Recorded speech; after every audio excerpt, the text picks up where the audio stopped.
બનાસકાંઠાની Deesa Angel સ્કૂલમાં વિરાટ હિન્દુ સંમેલન શિવાજી જન્મોત્સવે શ્યામ વસ્તીનો ભવ્ય સંકલ્પ બનાસકાંઠાના ડીસાના એન્જલ સ્કૂલ ખાતે 19 ફેબ્રુઆરી 2026ના રોજ શિવાજી જન્મોત્સવ નિમિત્તે શ્યામ વસ્તી દ્વારા વિરાટ હિન્દુ સંમેલનનું ભવ્ય આયોજન કરવામાં આવ્યું હતું, જેમાં વિશાળ સંખ્યામાં હિન્દુ ભાઈઓ બહેનો અને બાળકો ઉપસ્થિત રહી કાર્યક્રમને સફળ બનાવ્યો હતો।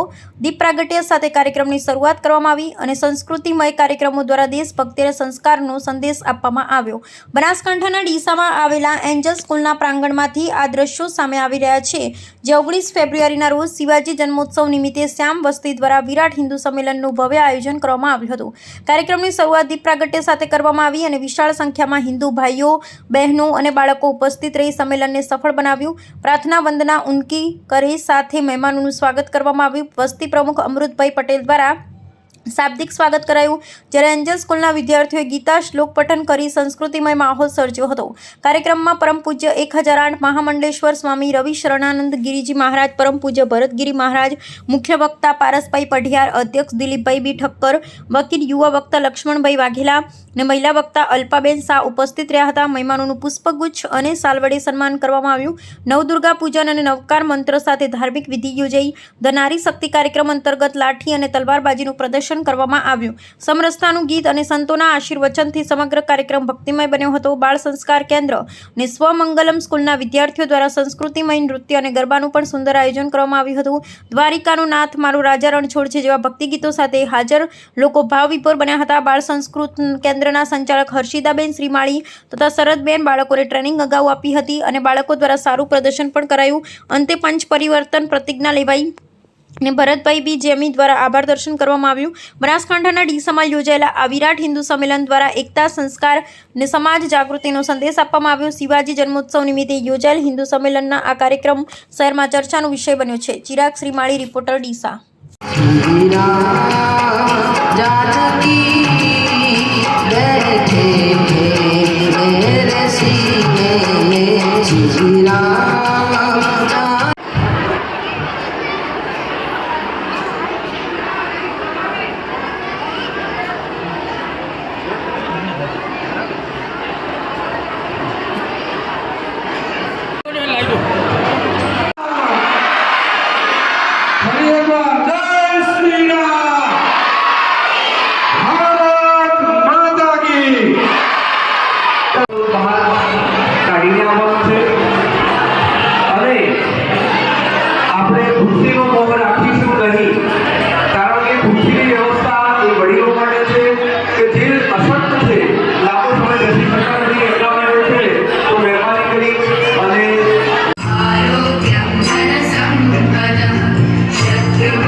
શિવાજી તૈયાર હતા।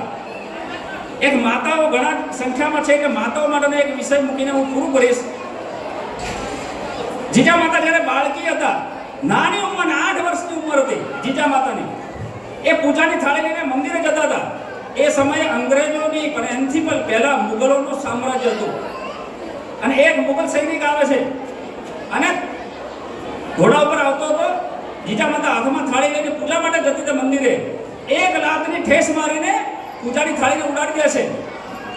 જીજા માતા બધા ફૂલ ને બધું ભેગું કરે છે અને રડતા રડતા ઘરે જાય છે। જીજા માતા કહે છે કે પિતાજી પિતાજી, આજે આ મુગલ સૈનિકે મારી પૂજાની થાળી ફેંકી દીધી। તમે આનો બદલો લો. પિતાજી એટલા સક્ષમ નહોતા, એને બાળકીને શાંત કરી. ધીમે ધીમે મોટી થઈ વિચાર કર્યો કે પિતાજી નહીં કરી શક્યા, મારા પતિ જોડે હું આ કામ કરાવીશ. મારે ઉપર જે અત્યાચાર થયો છે એ અત્યાચારનો બદલો આ મુગલોને મારીને લઈશ. લગ્ન થાય છે. શાહજી રાજાને કહે છે કે શાહજી રાજા, બાળપણમાં મારા ઉપર આવો અત્યાચાર થયો છે, તમે આનો બદલો લો. બધું શાહજી રાજે પણ મુગલના એક જ સુબેદાર જ હતા, એ પણ સક્ષમ નહોતા કે મુગલોનો અત્યાચાર એની સામનો કરી શકે.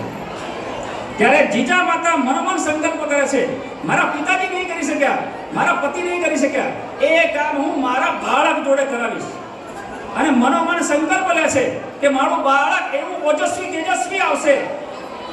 ગીતા, મહાભારત, યુદ્ધની વાતો પોતે સાંભળે છે અને શિવાજી મહારાજ જેવા બાળકને જન્મ આપે છે, જે સંપૂર્ણ હિન્દુ સમાજ માટે એક પ્રેરણાનો સ્ત્રોત, એક ઉર્જાનો સ્ત્રોત અને મુગલોની સામે પોતાની માતાનો બદલો નહીં પરંતુ ભારતની સમસ્ત માતાઓનો બદલો લેવા માટે મુગલોની સામે ઊભા થાય છે. આ પ્રેરણા આપનારી માતા જ હોઈ શકે.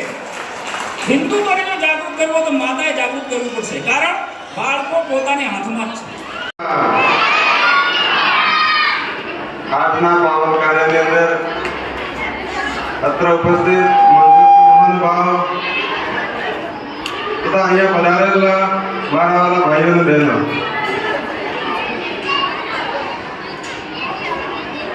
આ જે કાર્ય હિન્દુને જગાવવા માટેનો જે આદર્યો છે એ ખરેખર ખૂબ શોભનીય છે. અત્યારના સમયમાં આપણે હિન્દુને જગાડવું ન પડે, પણ પરિસ્થિતિ ભવિષ્યમાં એવી બને કે આપણે ક્યારે સંગઠન ન બનાવવું પણ પહેલાથી જ આપણે સક્રિય રહીએ, એના માટે પ્રયત્નો થઈ રહ્યા છે.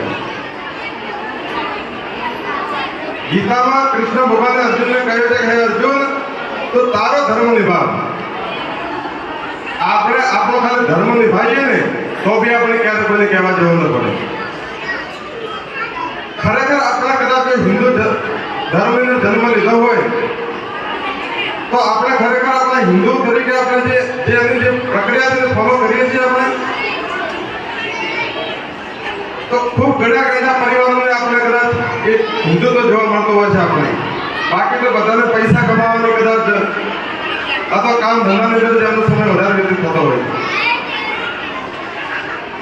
સૌથી પહેલા આપણે બધાનો પ્રશ્ન કરો છે કે આપણા ઘરની અંદર કેટલાના ઘરમાં ભગવદ્ ગીતા છે? સાચું બોલજો. ખૂબ સરસ. કેટલાના ઘરમાં ભગવદ્ ગીતાનું રોજ પઠન થાય છે? ગીતા છે, રાખવી છે, પણ ખાનાની અંદર મૂકીને રાખવી છે, વાંચવી કોઈને નથી. શાસ્ત્રનું પઠન અને શાસ્ત્રનું પૂજન, આ હિન્દુ ધર્મની અંદર મુખ્ય તો બે વાતો છે. શાસ્ત્રનું પઠન આપણા ઘરની અંદર નહીં થતું હોય તો આપણા બાળકો સંસ્કાર ક્યાંથી લેશે? ભગવદ્ ગીતા જીવનના જન્મથી કરીને મૃત્યુ સુધીના તમામ તમારી વાતોનું નિવારણ કરવાનું તમને જ્ઞાન આપનારું જે શાસ્ત્ર છે ભગવદ્ ગીતાનું પઠન થાય તો જીવનમાં ક્યારે મિત્રો આપણા જીવનનો દુઃખ ના આવે.